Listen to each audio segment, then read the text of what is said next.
Welcome to another episode of Stuck in Nostalgia, Tales from the Grapevine. Stuck in Nostalgia is my YouTube channel, but Tales from the Grapevine, we're not always going to be with nostalgia. So I'm just going to talk a little bit about this on here today, and then we're moving on to The Last of Us on the Spotify channel, but this one will still be nostalgia. So welcome back to Stuck in Nostalgia / Tales from the Grapevine, where we deep dive into moments, movies, and memories that shaped our millennial hearts. And today we're gonna have a sleepover. So grab your popcorn, fluff your beanbag chair, and cue the DVD menu screen because we're diving into teen movie royalty films that defined a generation of glittery lip gloss, passive aggressive AIM statuses. What's AIM? And all important quest to sit at the right lunch table. We're talking Mean Girls, Bring It On, Clueless, She's All That, aka the holy quad of sleepover cinema. Let's go. So the Clueless blueprint, we gotta start with the blueprint. Clueless back in 1995, Horowitz was the Beverly Hills fairy godmother we didn't know we needed, rich, over the top, and smarter than she ever got credit for. The fashion, the vocab, the matchmaking. Iconic. Clueless was way ahead of its time. It wasn't just a makeover movie. It was a Shakespearean adaptation. Emma, if you didn't catch that in your honors English class, with a soft spot of Elia and a crush on her ex stepbrother. Weird a little, but did it work? Absolutely. I did find that weird too, but it was her ex stepbrother, and they weren't siblings, but they were a part of each other's lives. A fun fact: Alicia Silverstone was 18 and filmed the whole movie in 40 days. She also had no clue what Elia was. I still don't know what that is either. Uh, I have to kind of go back and read that, but or watch the movie. I haven't watched that movie in forever, but I used to watch it endlessly. Like, okay, Clueless was on, gotta watch it, and I wanted to live in their houses so badly. They had some cute homes. I can't believe she was 18, Alicia Silverstone. I feel like 18-year-olds today look so different back when we were 18 or when she was 18, because everyone looks so like older, like Alicia Silverstone. Britney Spears looked older when she was 18. Like she looked like she could have been in her at least 25. Excuse me, I had to sneeze. Um, I loved the movie Clueless. I watched it all the time. I'm so sad that Brittany Murphy passed away, but I loved watching that movie. Plus, the movie I loved watching was Uptown Girl. That was another one with Dakota Fanning, where she becomes a nanny to Dakota Fanning, stuff like that.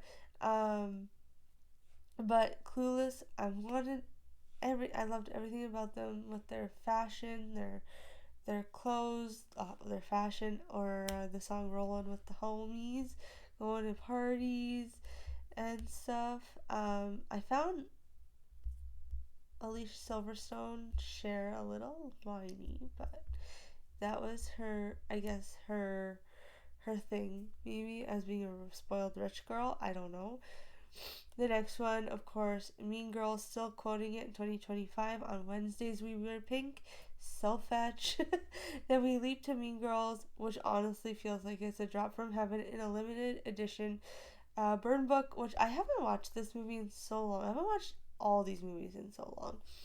And then written by Tina Fey. And there was a new one, but it was like the exact script. They didn't change anything. Or you get pregnant and you die, that guy. Or you have sex and you get pregnant, or whatever. It didn't just give us On Wednesday We Were Pink, it gave us a survival manual for teen girl politics. Regina George walked so every future villain queen and could run in stilettos. This girl is still so quotable. It's basically its own language. You can't sit with us. She doesn't even go here. I'm a cool mom. It's part of our cultural DNA at this point. Also, the soundtrack built this way by Samantha Ronson still slaps. So the I don't know, the movie itself, I liked it, but now these days I don't care to watch it. Like lots of people do. I don't care to watch it, or maybe lots of girls do still. But to me, I'm like, yeah, it was good. It was good back then. Now I just don't care about it. Like to me, that wasn't high. That wasn't my high school.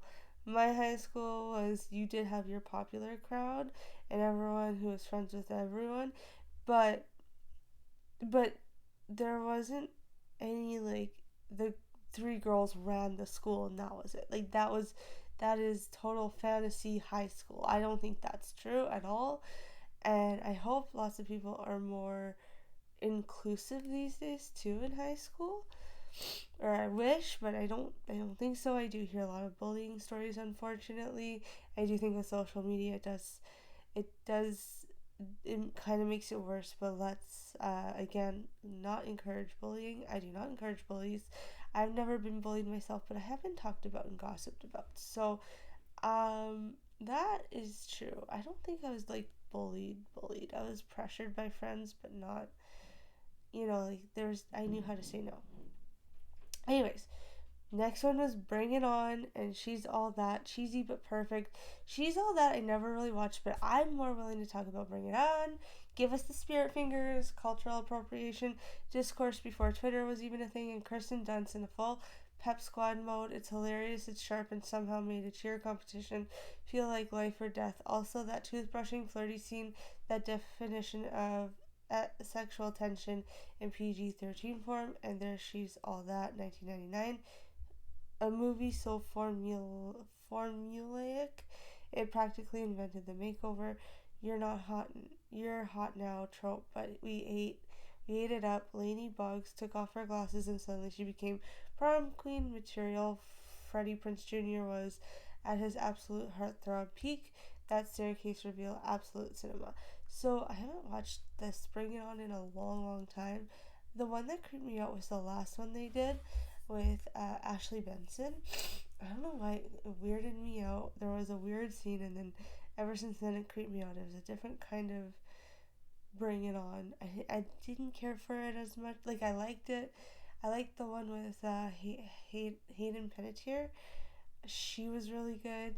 That one, and then the one with Kirsten Dunst.